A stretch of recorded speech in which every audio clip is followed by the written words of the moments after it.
Positif narkoba, Roy Kiyoshi ternyata pernah ramalkan ini. Keluarga ungkap hal janggal dan fakta baru.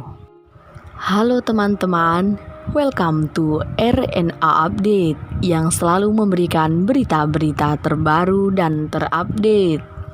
Hari ini RNA Update akan membagikan sebuah kabar berita dari Roy Kiyoshi yang telah ditangkap oleh polisi karena kasus narkoba.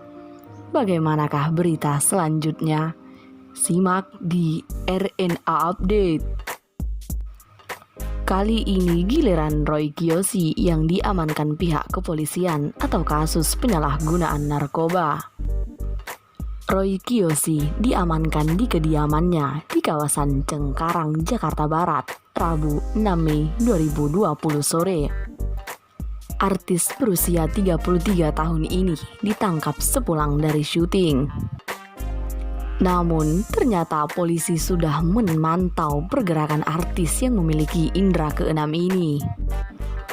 Kerabat Roy Kiyoshi, Henry Indraguna, mengatakan bahwa setelah teman-teman sang artis pulang, polisi langsung menggerebek kediamannya. Nah, setelah kawan-kawannya pulang, datanglah polisi. Penggerebekan rumah Roy kurang lebih jam 3 sore. Inilah kata Henry Indraguna. Merasa tak bersalah, Roy Kiyoshi tidak melawan ketika polisi yang mengenakan alat pelindung diri atau APD menggerebeknya. Inilah yang pertama, hasil tes positif. Kasat Narkoba Polres Metro Jakarta Selatan, Komisaris Polisi Vivik Jakung merilis hasil tes urin Roy Kiyoshi. Setelah diamankan polisi, Roy Kiyoshi menjalani sederet pemeriksaan termasuk tes urin. Dari hasil tes urin tersebut, Roy Kiyoshi dinyatakan positif benzo. Dinyatakan positif, Roy Kiyoshi kini telah ditetapkan sebagai tersangka. Yang kedua, keluarga membantah. Kerabat Roy Kiyoshi, Henry Indraguna, membantah kabar sang artis mengonsumsi narkoba.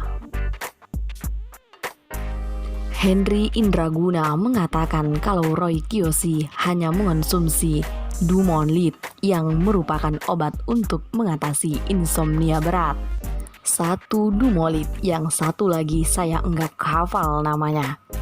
Keterangan ini atas pengakuan dari keluarga, kata Henry Indraguna saat dihubungi.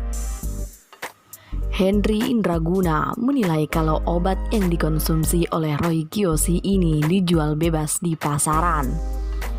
Ia pun merasa tak ada yang salah jika Roy Kiyoshi mengonsumsinya, lantaran obat tersebut memang kerap dikonsumsi orang yang memiliki gangguan tidur.